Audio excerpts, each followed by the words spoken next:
Hello again. We are starting our next session on sectional orthographic projections.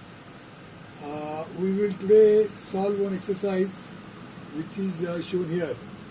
So there is one object which is shown here like this as usual, and the object is at the moment shown in isometric view. Now this object, the direction of viewing is X. So in this direction you are going to look at the object as your front view, and once you look in this direction there is a sectional plane which is shown as AA, which is passing like this from these points. So you are going to cut this object from here, and looking at the arrow direction we are going to remove this front part after it is cut, and whatever is left at the back, that becomes your sectional front view that is to be drawn. So that is one figure you have to draw. Second figure is the same object. If you cut in this direction like this, that is section BB. So if you cut it like this and look in this direction, that becomes the sectional left hand side view which you have to draw on the right side. So that is the second view we have to draw. And the third view is of course the top view, which is not in section. As it is, you have to draw the top view. Now this exercise is already solved. So let us see what they have done. So as you see here, now you can see everything at a time. So you can see the object which is just now described, and if you just want more description about the object, then we can say that the object is made up of some kind of a C-shaped channel like this, and to this channel there is one hole here. The back side of the channel there is one projected surface like this which is supporting this cylinder, and at the same time there is one more extension here which has again got one cylinder, and this cylinder and the earlier cylinder, it is connected by what is called as a rib. So this triangular shape is rib. Remember, the rib is touching here. Okay, so this inclined surface comes and touches here. Then there is a straight surface, straight line edge, and then it goes like this. Okay, now these holes which are shown, they are through holes, because as you see here, the diameter of the hole they say is 32, meaning that it is a full 32 hole till the end. Similarly, diameter 16 is a hole here, which is again till the end. Diameter 18 hole here, which is again till the end. If the hole is not till the end, then they are going to show you the depth of the hole. Suppose this is 14 and the hole is of say 10 mm deep, then they will write here 10 mm deep. That means it is not full, it is only up to 10 mm. But that is not the case here. So now we start examining the sectional front view when you cut it from section AA. So as you can see, when you cut it from here and when you remove this part, what is left is this back side. So in this back side, what you are going to see is, you are going to see that this pipe is cut here. So the section line will be seen all over along the thickness of the pipe. So that is one thing. Then this base which is supporting the cylinder is also cut. So that is another thing which you have to show in section. And the rib is also going to cut, but as we have seen earlier, the rule for the rib says that if it is cut along the surface, then it is not to be shown in section, although it is cut.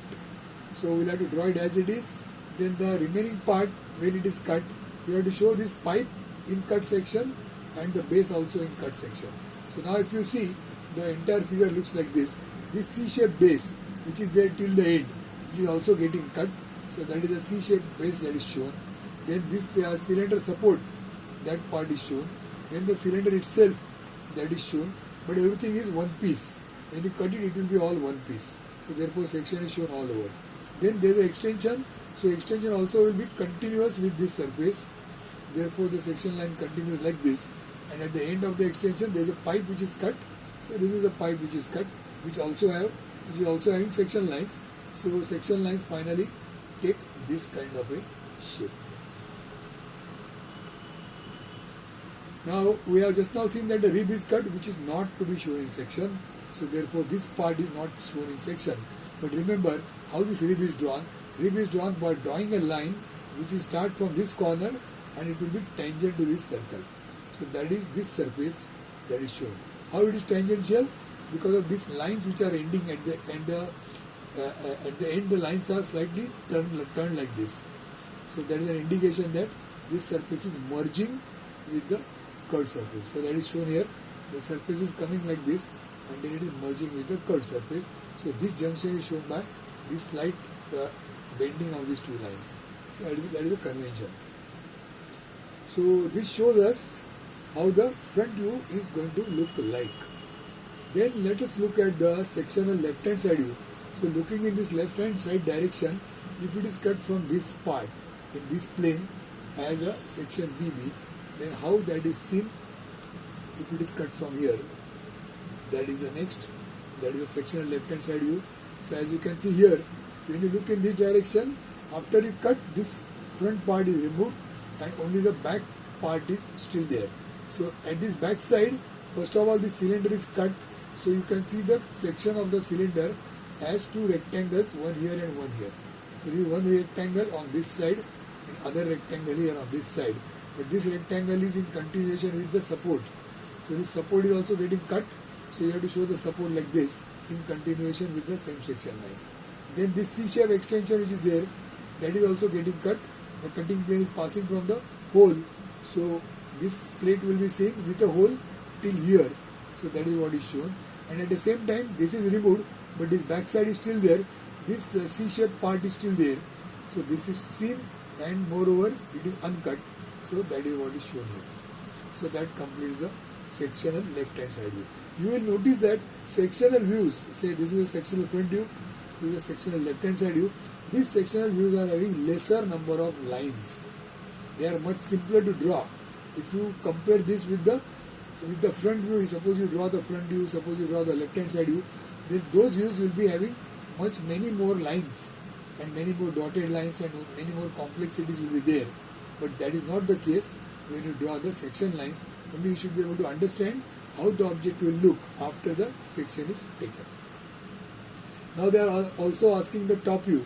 So looking from the top, you are looking at the front view from the top, how that is seen, that is to be drawn.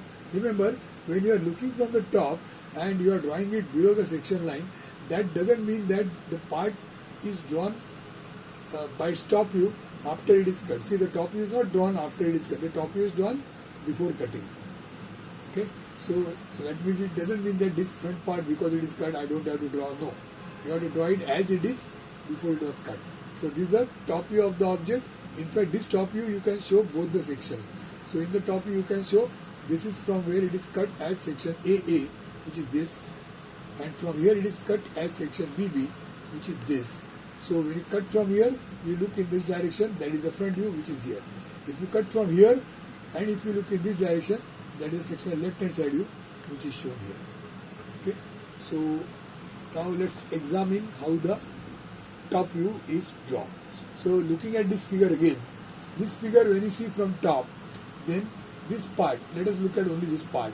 So this part will be seen only as a top surface, and these extensions which are there, they are going to be there, which will be drawn here as two dotted lines corresponding to these two surfaces. So you can see here, first concentrate only on this much part.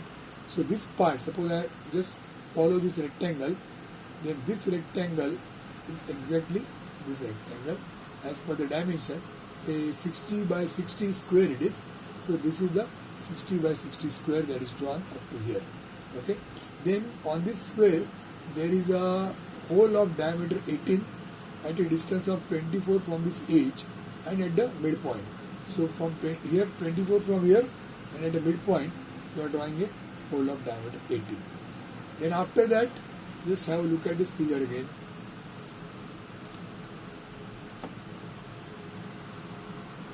After this 60, then it is going up, and then there is a cylinder. Now the length of the cylinder is 68, and you can see here 8 mm is on this side. Therefore, this surface, this front surface of the cylinder is coming forward by 8 mm. So we have just now drawn this line, whereas this surface of the cylinder is going to be 8 mm in front. That means somewhere here, in the top view somewhere here, there will be a line which will represent this surface. So that line is 8 mm in front. Okay, so if you now look at the top view, you can see that here, see the 60 line is here, then this is 8 mm in front, just now what I have described. So coming in front by 8 mm, you draw a line Now this line is the front surface of the cylinder. So cylinder starts from here and then the cylinder goes back up to 68. So the rectangle corresponding to the cylinder will be this, of a length 68. Now what is the diameter of the cylinder? Now this diameter and this is matching, that must be because it is of size 60. So that let us check. You will see that cylinder diameter is 60 and this also is 60. Therefore the rectangle which is showing the cylinder is also going to match with this surface. So therefore this has come in the same line.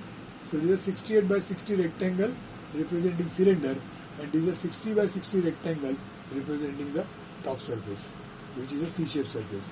So we have drawn the cylinder. Now in the cylinder there is a hole of certain diameter. That must be these two lines which are inside. They are the lines representing the hole in the cylinder, and these two lines which are extended from one end to another, this and this, they are the lines which are representing the C shape. So this C shape, this inside surface here and inside surface here, these two surfaces, they are shown by the dotted line, which are these two long dotted lines from end to end, and this is the internal diameter, which is, let me show you, this is the internal diameter of size 32. So 32 size here is 32 size here, this small, the shorter dotted lines. Okay, so we are drawing it part by part.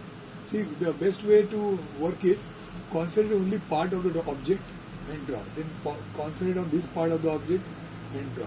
So like that, if you go step by step, then the things will be easier rather than messing it up the entire thing at a time. Okay, so we are drawn up to this much.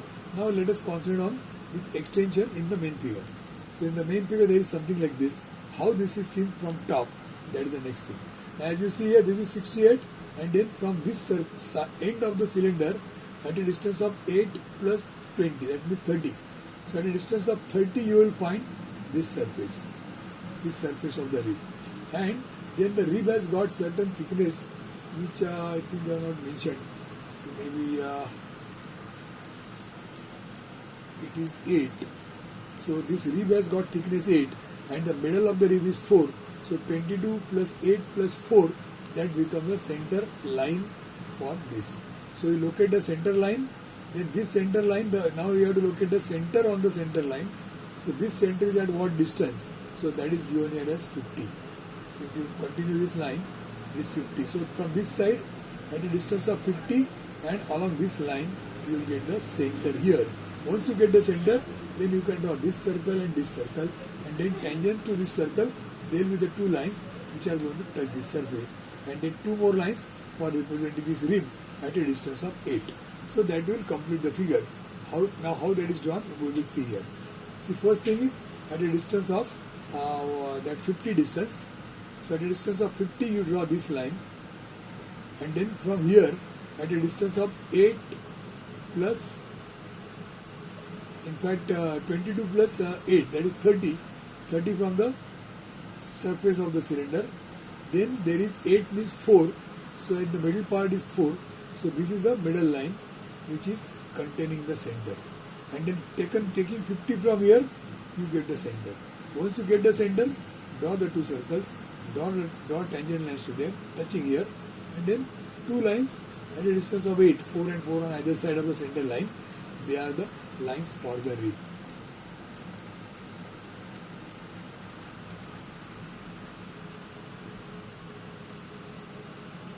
Now are you going to draw up to what point you are going to draw the rib? This rib is drawn till it is tangent. So you can see here rib is drawn till it is tangent. So this point is slightly inside this maximum point. Because it is tangent, it has gone slightly inside. So this point is different and this point is different. Therefore, that difference you can see here, it is shown as a convention. Not by its actual view. Just the lines are bent as a convention, and that indicates that this surface is merging. Here it is. This surface is merging with the third surface. So if you touch by hand, you will not notice any edge here. It is a smooth surface properly merging here. So it is a straight surface up to here, and from this point it is a curvature. Okay, so we are drawn the top view also, and in the top view we are represented two cutting planes, and after you represent these cutting planes, they are the two views. They are drawn, sectional front view here and the sectional left hand side view here. Now when you draw, in fact this figure, today's figure is much easier because you have to just copy what is drawn. You don't have to think, but then you have to examine and try to understand how it is drawn. And after you draw the figure, first you keep some space between the two, and here below this figure you have to write sectional front view. That means sectional FV, SECT FV, then again SECT AA, section AA. Then below here you write SECT LHSV, that means sectional left hand side view, SECT LHSV, and then dash, then SECT BB, section BB. So that you write below. What they have written here is not correct. This is what you have to write. Sectional left hand side view, sectional top view, sectional front view, and here below you have to draw the top view, which is what is written here. So that completes today's exercise. So I will just show you all the things at a time. So these are the total figures. So this is the object shown in isometric, sectional front view, sectional left hand side view, and the top view. So you have to repeat the entire thing as it is. Okay, so that is today's practice sheet corresponding to today's lecture.